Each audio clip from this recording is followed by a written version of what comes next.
today on The State of Us. What children are losing when their brains developed too fast, and how to tame household screen time.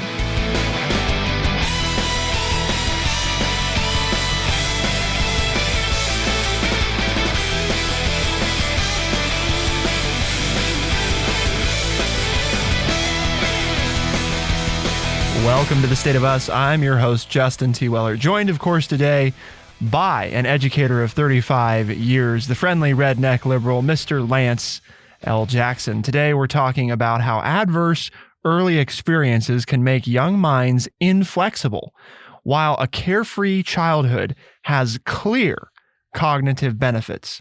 And with 2022 well underway, let's talk about some new opportunities to improve our tech use. Yes, that means no more phones in the bathroom. So we've got a lot to discuss, but before we dive in, Lance, what is the word of the day? Well, wouldn't your phone get wet in the shower? Well, you know, a lot of them are waterproof now. Well, word of the day is more common for us. The word is milestone. Milestone. A compound word, 2 syllables, used as a noun, milestone. But it's significant, I believe, because of the second definition, which is what we're going to use, a significant or important event in history, comma, in the career of a person. In the career of a person. Because many times we use the word milestone for a child. Oh, the milestone, when they took their first step, when they said their first word, when they actually put the Cheerio in their mouth instead of throwing it on the floor. You know, we talk about those as milestones. And the definition of milestone is in the career of a person. So really you're giving a toddler, a pre-adolescent, and an adolescent milestones. You know, interestingly, I was curious what the definition of career was. The problem is that you read career and it's an occupation undertaken for a significant period of a person's life and with opportunities for progress. So the question would become, well, most of the definition works, but what about occupation? And the problem is you go to occupation and it's a job or a profession, and then you got to go to job. And that's where we get down to it's not a career because it would have to be a job in order for it to be a career. And in order for it to be a job, it would need to be a paid position of regular employment, of which obviously being a child. Well, see, dang it. You know, how far down the rabbit hole do you want to go? You're sort of paid to be a child because, you know, people take care of you and feed you as long as you're... No, that's called nurturing. Oh, okay. It's not called a job. Well, that's part of what we're talking about in this article, though, right? Is the duration to which nurturing occurs. And part of the reason I think milestone was chosen as the word of the day, maybe it was just coincidental, is that when we turn to the Wall Street Journal article, which is linked at thestateofus.org, they actually talk about across the globe, as middle-class, high-investment parents anxiously track each milestone, it's easy to conclude that the point of being a parent is to accelerate your child's development as much as possible. Both parents and policymakers increasingly push preschools to be more like schools. However, as the article goes on, a wave of new research now shows that this picture is far too simple. A slower, longer, more nurturing childhood, it's almost like you read this article, Lance, may actually be the best way to prepare for adulthood, or taught for 35 years. Developing grown-up skills also matters, of course, but a long childhood is itself one key to a flourishing adult life. And you might ask, well, why is that? Why would that really matter? Well, when we go back to the title of the article, right, what children lose when their brains develop too fast, as the article goes on, we start to learn that the plasticity or elasticity of their brain is what's at stake. And when you have more adverse events in your life, or as they call them, ACEs, which stands for adverse childhood experiences. And those, by the way, just to be clear, those would be things like physical or emotional neglect, or abuse, poverty, divorce, violence, addiction, mental illness in the home, or the child experiencing any of those things personally. Any of those things would be ACEs. That the more of those that a child experiences, they actually physically and mentally start to lose the openness of their mind faster. They're forced to become an adult before they get the full experience of childhood. Yep. Just for, for us laymen over here. I mean, it just means that they're forced to grow up. And when they do that, they develop a lot of problems as adults. Because they're growing up too soon. And the point of understanding that is, you think about, and this explains, we've observed this in animals too. The other animals in the world that have the most intelligence also tend to have the longest childhoods of their animals, the longest adolescence period, where they are taking time to, for the parent to spend a lot of time with the offspring and to expose them to different environmentally rich and positive experiences, which keeps the possibilities as a child of being more open, keeping people more open throughout life before that elasticity starts to close, and thereby making them a happier and more productive person as time goes on. Because we all think about, right, we all want to say that, we're very highly adaptable and very willing to, change. But obviously, as we know, most of us from everyday life, there's a lot of people that most people aren't like that after a certain age. It's change becomes much harder. And the longer, I think part of what the article is trying to point out, Lance, right, is the longer that we stave off that occurring, the better you'll be as an adult, because you're more likely to have built in some of those open-minded ways of thinking and adaptability. And I've told you this before, that we make a joke on the show of how technologically averse I am. But when I was a young teacher, I was the first one to put a computer in my room and to use it in my classroom. Back in the day. I know you find that hard to believe. And I actually went to a cutting edge technology expo to present what I was doing in the classroom with technology. So, which was very advanced. Well, it was for the time. I know. For you millennials out there. So, but it is true. And it is harder for us. I mean, it's that same idea. If you hand a computer to an elderly person who's never had one, they're afraid they're going to make a mistake, typically, that they're going to hurt it in some way. You give it to a 4 or 5 year old and they're just hitting keys and seeing what happens and being experiential and just learning from it. Okay. And that's kind of, a hands-on example of what you were talking about. But back to the ACEs, this was the part of the article that really floored me. It says, through this study, these are a lot more common than I would have expected. It says about 60% of children in the United States experience at least one of those adverse events: physical or mental abuse, poverty, divorce, violence, addiction, or mental illness in the home. 60%, 6 out of 10. And 1 in 10 experience 4 or more. And as you might guess, according to the study, low-income children are more at risk, but children from all classes and backgrounds are vulnerable. And you'll wonder why our kids are struggling these days, okay? I mean, the things that they're exposed to, we use this phrase all the time, they're forced to grow up faster. Well, why don't we as adults do something about that? That's the point, right? We as humans, and I love it, and I know what you mean by it, and it's what everybody does, but we're going to talk about humans and we're going to talk about the animals. Well, we're all animals. We forget that we're animals as well. And when we study nature, other animals who keep their young with them longer are the smarter animals. Okay. Now, I am in no way, though, I have to take a step back. I'm not advocating that your 30-year-old live with you. Okay. There comes a time when you got to push them out of the nest. You mean you don't nurture them forever? Forever. For all eternity? Right. Well, and I think the other thing the article sort of hints at that's important to understand too is it is a tiered process, right? The level of nurturing, it should be dependent on where the child is at developmentally, right? You may not show a Netflix documentary to a 2-year-old, right?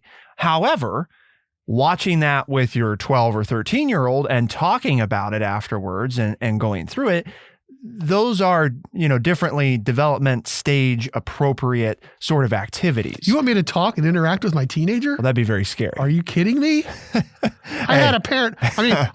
As a parent, I had this cute little baby, and then they grew up into a teenager, and you still want me to and interact now they're with a them? feral cat. Yeah. I was like, have you ever wondered why they're that? They were all that way. We were that way. Remember that, all right? But the better parents continued to discuss with us and talk to us. Okay. I remember that with my parents. And obviously the conversations don't take place as often, but there were still things that were done. And not to jump into later segments of the show, but one of them was we had dinner the majority of the week, 4 or 5 out of the 7 days as a family, even when we were teenagers in my household with 4 kids. There is that time that you need to spend with your children in a structured environment. And that's part of the understanding of what is nurturing, right? We're going to talk a little bit more about that here coming up. We're also going to look at, as Lance has pointed out, some of the things that might actually hinder said development. We talked about screen time, and the screen time component is yes for children, but also for you. Lots more to talk about. Keep it here on The State of Us, and we'll be right back.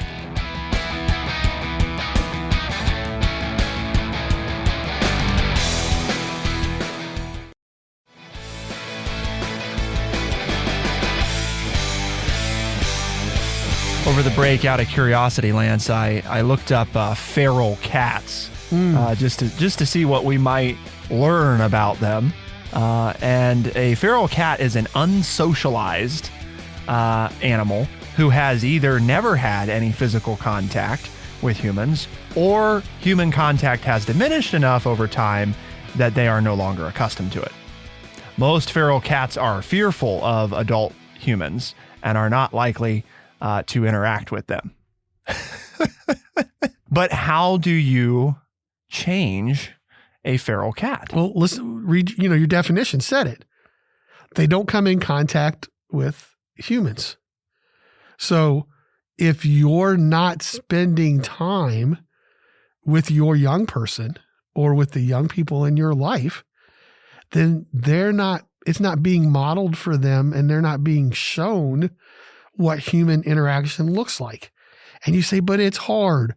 And they're sarcastic, and they say things that upset me. Okay. They're trying to find out what the boundaries are.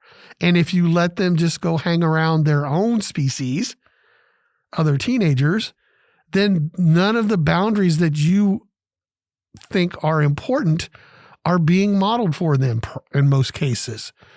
So you have to bring them around adults, even when they roll their eyes and they don't want to be around you. If they are around adults who are modeling the words and experiences and actions that you want them to have, they will slowly adapt to those.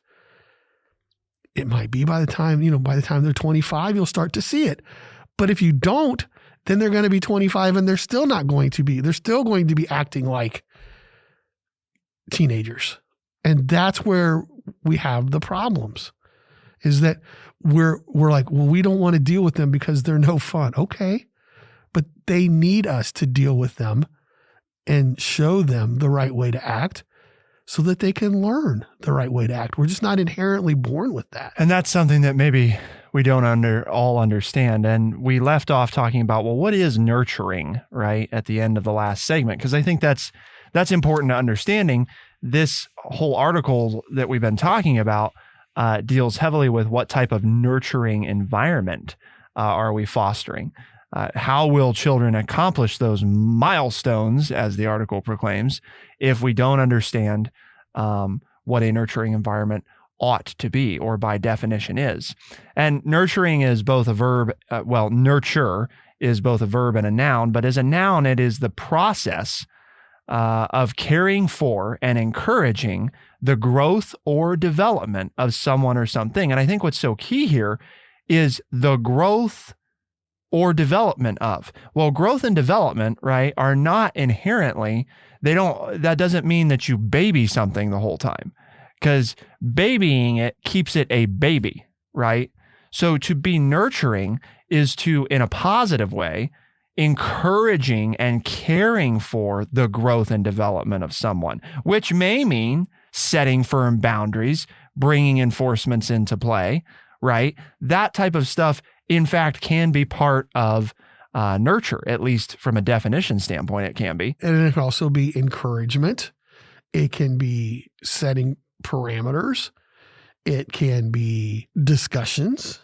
It can be all kinds of things. And they all have to be used based on the situation and the development of the child that you're talking about. Too many times I think we forget parenting is just a full-time job. And I don't think many of us, when we have children, realize that. Having a 30-year-old and a 34-year-old, there are still times that I'm called on to be a parent. If you do a good job, the older they get, the less they need you. And I think sometimes parents look at that and say, oh, my baby's leaving. Oh, my baby doesn't need me anymore. That was your job, right? It's just like the bird being pushed out of the nest so that they learn how to fly, or the whale leaving the pack and going off and creating their own pack. That means you did a good job as a parent. And if you did, then when they encounter something that they weren't expecting, they will come back to you as young adults. They will come back to you when they become young parents and say, okay, what is it that you did? Because I want to do for mine what you did for me. And that's why this is such an important job. And all of these horrible things that are happening to young people, these ACEs, as it's called in the article, we need to then do an even better job as a parent to overcome these, because this is stopping, as the article points out, these horrible events that take place in a child's life stunts their development. And so then that makes parenting an even more important role in the development of those children. So let's talk about when we're discussing the development of children and maybe them growing up too fast. Part of that, as the article has talked about, right, Lance, is getting exposed to things that are adverse childhood events. And where are they likely to be exposed to certain things like that? Well, technology. One of the places is technology. So let's talk some about in my day, the technology, in my day, technology, all right, was the television. Sure. It was called, when television first came out, it was called The Vast Wasteland. And it was talking, these same articles 50 years ago, when I was a little boy, they were being printed about, don't let your children spend too much time in front of the television. Make sure you're watching television with your children and you know what they're watching. And they put parental guides on televisions. Okay. So it's not that I get tired of hearing, this technology, parents didn't have to used to deal with it. Yeah, they did. It was just called a television. But my parents had to be just as diligent with me about what I was watching on television, when I was watching television, how much I was watching on television, how much I was watching by myself, as people need to be today with a phone or a computer or anything else.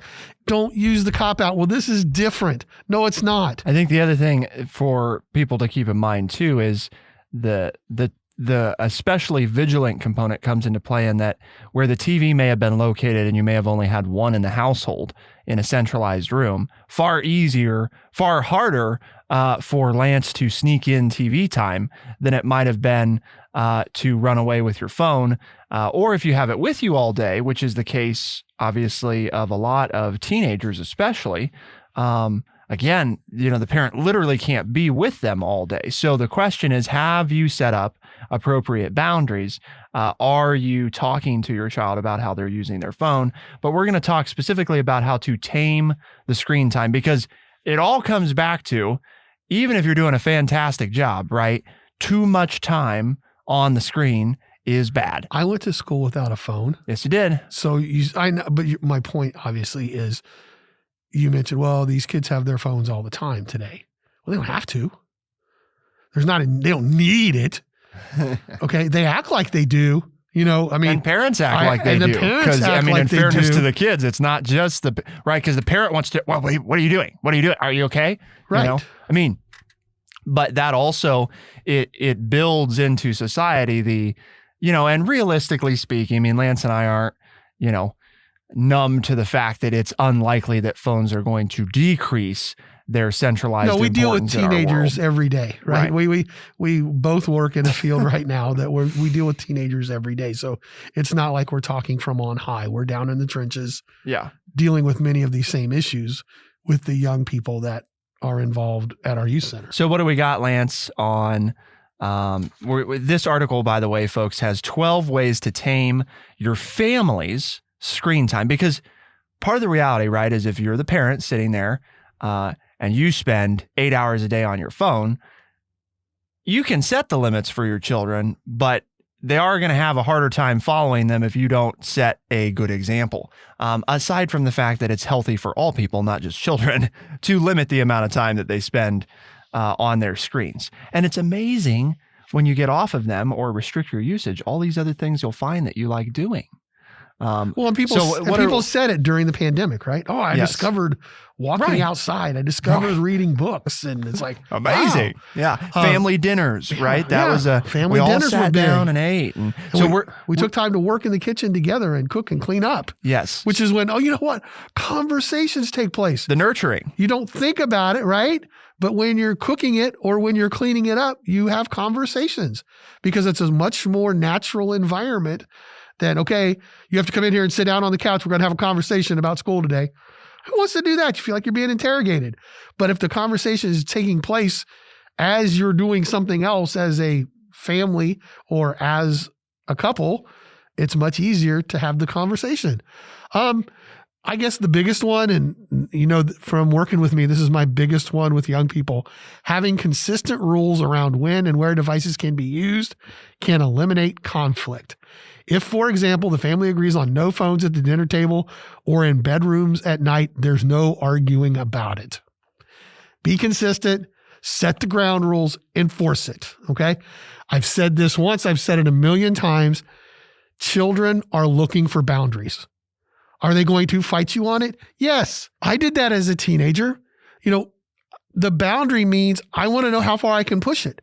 Because if I push it and you change it, then that means, if I keep pushing, it'll keep changing. So as a parent, you need to establish those ground rules. And you know what? They're going to hug you in a day or two, if not within a few minutes, once they're mad at you because you set the boundary and said, you know what? We're going to turn the phone off at 11, or we're going to, depending on the age of your child. And, it's going to stay in my bedroom. It's going to do that. We're going to put it up in this space or whatever. Okay. Where you have control over it. That's just, they'll adapt, okay? And they'll be better for it because you established a boundary. But you have to establish the boundary and you have to be consistent in the enforcement. So there are 12 things total. We're obviously not going to have time to get to all of them today, but the article is linked at thestateofus.org. And we do have several more that we've picked out, both Lance and myself, that either we've experienced personally in our lives or that we thought were of particular interest. So we're going to keep talking about those. Keep it here on The State of Us, and we'll be right back.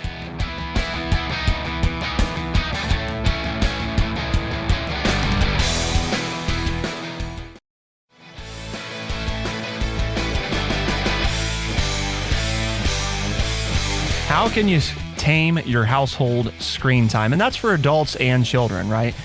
Because the arguments ensue. And the first thing that we talked about there that Lance brought up was that consistency of where and when devices can be used. That way everybody's on the same page about the places and the times that are no-goes.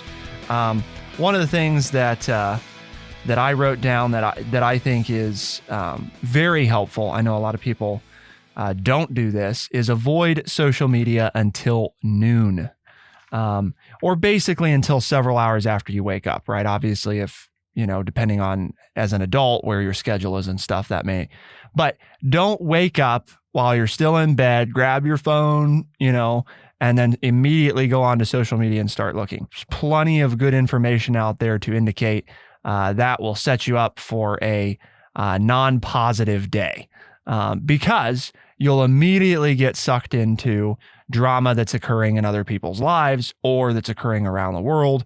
And that is not the first thing you want to put into your brain at the beginning of the day. I think about this, Lance, much the way that I've talked about the importance of breakfast over the years, by the way, of which science and health experts absolutely concur on is an important part of starting the day. If you can muster it, some people cannot, but anything is better than nothing. It's getting your metabolism set up to do the best good for you for the whole day. When you wake up, your body needs nutrients, even if you don't consciously feel like you need it. And by doing that, you'll be amazed. You have more energy. The day's going to go better for you. You're not going to be as hungry throughout the rest of the day. All of these very positive things. And in many ways, I think that's how I look at this component here of you don't want to start out by not eating breakfast. And in this case, not eating breakfast would be going right to social media. It keeps you in bed. It's like, oh man, all this is kind of no good. You lacking the energy. You don't want to get up. Now get out of bed, get your feet on the floor, go do something. Another one I like is great idea too. It's kind of a budgeting idea. So you kind of getting 2 for 1 here. And it says to make some resolutions possible, like having somebody read more, incentivize it. Incentivize it by having kids bank the number of hours they spend doing chores and reading, and then granting them the same amount of time to play on their iPad or the gaming system. Do what I wanted, do your chores, maybe you want to do extra chore. You want to do extra, you want to play extra long on your game. You want to have your phone an extra long time this weekend. Well, then do some more chores, do some chores that you don't normally do. Or read a book or do something, draw a picture or play your piano or your instrument or all those things that young people take on, or we have them take on to further development and they don't want to do. Okay. Do more of those things and then you can do more fun things. And I say that as a budgeting learning experience. It's like when my daughters, they know now, well, I really want to do this, but I don't have the money for it. Oh, that's right. Dad taught me that if I need extra money, I either have to cut out something that I'm currently spending on or work more hours to make more money. And they do that. It's like, okay, I want this vacation. And they'll either, and one of my daughters is very much known for, I'm going to start making my lunch at home because it's cheaper, saves gas, saves time. And then all of a sudden, more money appears in her bank account and it slides over into the vacation pile. And so that balance, and it teaches them a good life lesson for down the road when they are in charge of their own money and they want things that they necessarily can't afford. How do I go about getting them? Well, they can refer to the time that they were a young person and you taught them that skill. Yep. I had also marked that one down because it stuck out to me as a good one as far as both the ongoing life skill component, but a nice way of giving some level and degree of choice while also still clearly establishing a boundary and a positive offset to the screen time. So I think that's a good, and again, that speaks to the life value of that sort of thing. So the other one I had marked, which personally I have found to be very useful, is let your device settings help you. As the whole need for digital well-being has increased, so too phone manufacturers and software developers have taken notice and said, okay, we're going to deploy tools that are on the device that can establish for you, help you learn those limits. And you might be very surprised. On the latest version of Android or the latest version of iOS, you can see how long you're spending on various apps. You might be very surprised at how much time you're putting in. And you can sort it by, obviously, the apps that spend the most time. And then you can set limits of how much time you're allowed to spend on every app in a given day. Now, yes, of course, you can go in and, go through settings, override the limits or change them. But the point is there is that additional barrier there of when that timer kicks in, and again, I can just tell you from experience, I set, for example, a 15-minute maximum timer for Facebook every day. I also set a 30-minute YouTube timer. Okay. Try setting. Whatever social media you most use, set it at 15 minutes. And you will be amazed at how fast that timer comes around. You'll be like, oh my gosh, I spent 15 minutes on this today. And part of the point of why I say I think that's so valuable is it starts to really make you cognizant of just how much time you're spending. Because when it feels like it came up really fast, but you know that the timer is 15 or 30 minutes, you're like, I've already given 30 minutes away. Usually I'd be doing like 3 times this. So again, it wakes up your brain, because we've talked a lot about on the show, not directly necessarily as it relates to screen time, but just generally, one of the reasons that people spend so much time on social media is social media is designed to lure you in and little quick tidbits that make you feel like you're not spending a lot of time because you're not on any one thing. So I didn't spend really long on that. Now I'm on to the next thing. So again, I think that's very helpful. That's just one feature. The other one that we've talked about in the past is establishing your bedtime and morning times. This goes back to that point I mentioned before about before noon. If you want to make it so that you can't look at certain things before noon, you can do that. And we've talked a lot about, Lance, that idea around a delay of being able to post things, right? How much better people are on social media in studies where if you delay what you're going to say by just 30 seconds sometimes, that is more than enough, and you will reduce the amount of what you post, and the viciousness, the harshness of what you post will drastically decrease. And I think the same, I imagine, could be said about accessing these apps. It's so instinctive because there's little resistance. If you just introduce minimal resistance, it's amazing how unlikely you are to overcome the resistance, because it's like, I can't get to that right now, so I'll do something else. And you just move on. So I think this one's really important. It's built in. It doesn't cost you anything. You just have to take the time to set it up. But the data's already there. You don't even have to guess. You can see how much time you're spending. I like the idea. Problem for me is I don't know how to use that, so I can't use it. But it's a great idea for those of you who know how to use your phone. I'm not sure your phone has that feature. Okay. But all right. Maybe that's why I don't know how to use it. For you, it'd be a little more manual. Right. You just have to turn it off. I see. After a certain time. Yes. I don't even turn it on, so it doesn't even make a difference. But you reminded me of one of my favorite coaches, Herm Edwards, when talking to NFL rookies in preseason camp. He took out the phone. He said, type whatever you're going to post. Go ahead, type it. Get all your frustrations out. And then instead of hitting send, hit delete. He said, you're going to find your life is a whole lot happier, because you're texting or posting in anger or frustration, and then you spend days backpedaling and covering. Go ahead, type it out. Get it out of your system, but then hit delete instead of hit send, and your life will be much better. Kind of to your point, think about what you're going to do before you post. The last one I'm going to mention just very quickly, it says ban devices during family movie night. And I'm going to say, I wrote that one down too. Game night overall. Okay. Very simply, whatever you're going to do as a family, put the devices in the other room, because dinner, movie, games, whatever it is. Yeah. Okay. Because the author says having devices in sight during in-person interactions reduces the quality of the interaction. And again, anecdotally, my children know that, even though they're grown. So during special occasions, when they bring friends or significant others over to the house, usually their friends and others have never experienced anything like that before. And there's a little bit of a pushback, and my children are like, no, this is what we do in our house. They just know that, right? But the neat thing is, then when the event is over and the children leave and their friends and significant others leave, the conversation on the way back home is, that was the most fun I've ever had. I didn't keep looking at my phone. I didn't have my phone. I was involved in the conversation. I learned stuff. I enjoyed it. That's really cool that your parents do that. Ding, ding, ding, ding, ding.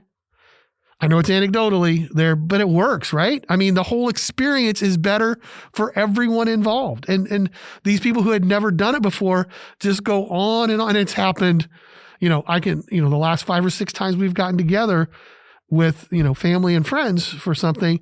And my daughters just make the announcement, okay, everybody put their phone, downstairs. We're all going upstairs. And on the trips home, all the people that they brought in and had them do that, they just said, that was the most fun I've had in a long time. That was the best human interaction that I've had in ages. And it's like, okay, well, adapt it in your own life. It's a very simple thing. We're not saying you can't have it. We're just saying for an hour or two that you're going to be together as a group, nobody has their phone so that everybody can fully participate in whatever the activity is. Yep. I think that's a key one. And it goes back to that establishing the boundaries, the limits, where, when, right? It builds on those components, which I think are important. The last thing that I had was choose phone or FaceTime over text. In other words, rather than text or message somebody, digitally, take a moment and try to give them a call. A lot of people don't answer, but if they get in the habit of you being, that you're calling them, you might be surprised they start to answer. The other reason this is important is it's the conversation component, especially with young people who are not getting as much of that. The phone skills, Lance and I think, can fully attest to are atrocious. I mean, just terrible. And it's not just about, well, you need to be good on the phone. It's about, you're going to see people in person. You got to be able to hold a conversation, and you got to be able to focus long enough to do a phone call. You want to start to reinforce that stuff. Don't always text. Obviously there's times where that's, what you need to do, but try to make a point of doing phone calls, especially if it's going to be an extended conversation. If it's let's meet for lunch at 12:15, maybe that's not as important. But if you're going to go over, the evening plans or the schedule for the next week or whatever, or talk about the trouble that your kid's having at school, call them. Don't text all that. Again, the human connection is also valuable in that instance as well. So Lance, why do we have this conversation today? Well, because I'll just fit in one more, basically because, listening to a podcast, you spend a whole lot less time than scrolling through your news apps all day. So hopefully you tune into our podcast instead of that, and we'll tell you what you need to know, and you can be a part of the conversation, because that's what we do here at True Chat. And that is, our mission is to educate people by providing honest, open, and respectful conversations. And we like to hear from you. So tell us what you think about today's episode. Email us at podcast@thestateofus.org. And as you're talking to family or friends, suggest some of these to them. Try some of them out. Let us know how it works for you. You can find our show on Spotify, Overcast, Stitcher, Apple Podcast, and everywhere podcasts are found. State of Us is available Tuesdays and Thursdays as a podcast first thing in the mornings, and we're heard on the weekends on AM and FM radio stations across the country. For the State of Us on True Chat in Urbana, Ohio, I think we had a tie today for milestone. I think you're being kind. I think you whooped me, but that's all right. I appreciate okay, that. Well, I'll take it. I win. Erase all that. Justin takes the victory. I'm Justin T. Weller. I'm Lance Jackson. Special thanks to producer Bradley Butch, and thank you all, our audience, for tuning in. We'll see you next time. Be the change.